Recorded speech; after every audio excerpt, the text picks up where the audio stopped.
ในปัจจุบันข้าพเจ้าจะบอกทานเกี่ยวกับวิธีการลงทะเบียนใน1 เคมได้อย่างง่ายดายและไวจากอุปกรณ์ใดหนึ่งเพื่อให้ได้รับผลกำไรใหญ่โดยการพนันกีฬา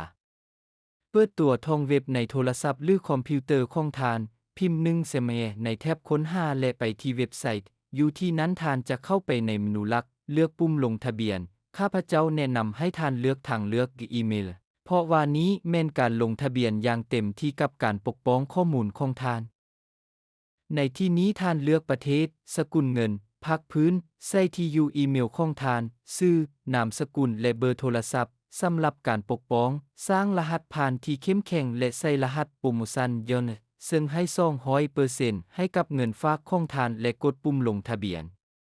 ค่อยจะออกรหัสโปรโมชั่นให้กับเจ้าในคำเห็นข้างลุ่มนี้วิดีโอ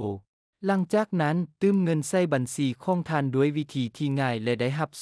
200% ในเงินฝากครั้งทำอิฐของทาน